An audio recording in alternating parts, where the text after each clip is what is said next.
So I've always been a reader my entire life, and I grew up reading because my mom is a former kindergarten teacher and she's always really pushed reading.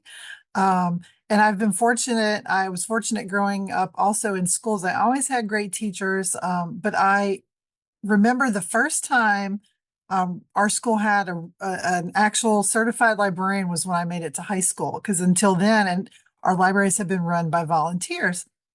And so when I got to high school, I was introduced to Shirley McDonald, and she was Miss McDonald then, and she has now gotten her PhD, so she is Dr. McDonald now. But I remember being a freshman in high school and going to the library. And as a reader, I loved to read and I loved being in the library. And I asked her one day, Miss McDonald, what I needed some ideas for some new books. This was probably sophomore, junior year. I felt like I had run out of everything that I wanted to read, and I asked her for suggestions. And Dr. McDonald was the first person to introduce me to Maya Angelou's stories. And she said, I have this series of poems. And she introduced me to Maya Angelou's poems, and I read one. And I was not a big poetry reader, but I loved the poems. And then she said, well, if you like this, you would probably like I Know Why the Caged Bird Sings. And I read that book. And if you've read that book, it's a very heavy read. It's a book that is often banned for its tough subject matter. But that book changed my life. And I feel that that book made me want to be a more empathetic person. I started to think about putting myself in other people's shoes, people that didn't look like me or didn't have the same background that I had.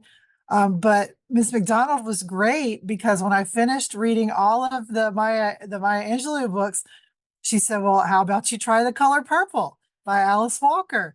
And I finished that. And then she said, well, how about you try Angela's Ashes by Frank McCourt? And I just, every time I needed a new book, I would go ask Miss McDonald. And I really resonated with Angela's Ashes. And because of Miss McDonald, it sent me down this whole path for 2 years where I read nothing but Irish historical fiction. Because I read Angela's Ashes. And funnily enough, I've read all of Frank McCourt's book. And now, as a school librarian, I have authors come and visit our school.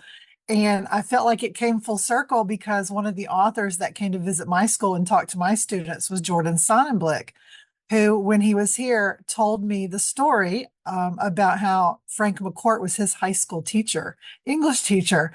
And so he and I shared with him about Miss McDonald, and he shared with me about Frank McCourt. But I hope that everybody can have a Dr. Shirley McDonald in their life that can give them books when they need it, and help shape the kind of person that we can be through learning to be empathetic humans.